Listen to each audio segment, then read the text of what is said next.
In this experiment, I want to find how the area that we push down on affects the pressure. So we're going to use the same force pushing down each time, but we're going to measure how far the sand indents when we place our object on there. Now, to do this, I have 5 toadstools, which look like this, and they have different areas of cross-section. And I'm going to place those in the sand and use them to measure the pressure underneath each toadstool.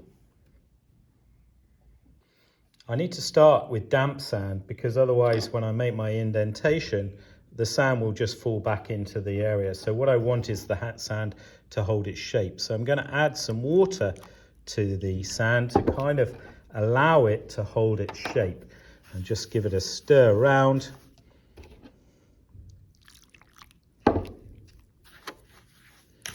So that the sand will hopefully then keep its shape as I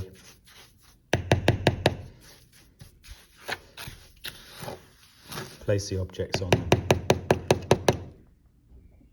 So now I've flattened out the damp sand and it's ready to do the experiment. So what I'm going to do is I'm going to take my masses. I've actually decided to use 10 newtons rather than 5 newtons, just to try and get a bigger indentation in the sand and make it easier to measure, because for some of the toadstools you'll find that the value will be quite small. So let's start with the largest toadstool, and I place this gently on the sand, and I'm going to stick my 10 newtons on top, like so. So what I'm going to try and do is put a little pen mark where the sand meets the bottom of the toadstool. So there's my first one.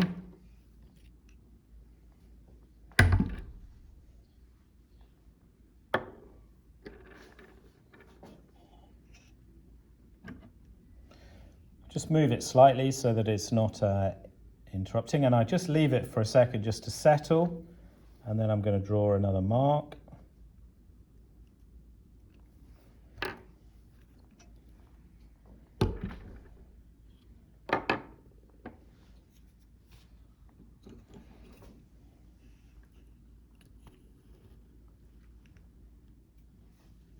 Now what you'll see, even with the naked eye, is that obviously the smaller the area, the deeper it goes into the sand. You can see the indentations getting progressively deeper as I make the area of the toadstool smaller.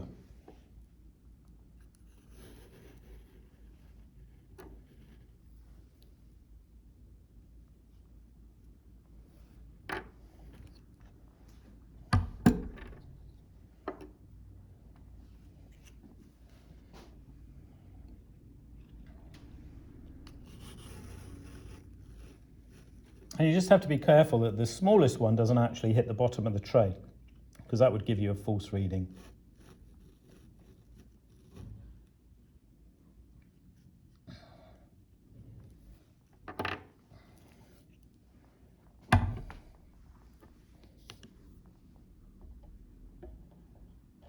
You can see straight away that the smallest indentation definitely goes in a lot further than, for example, the bigger indentation here.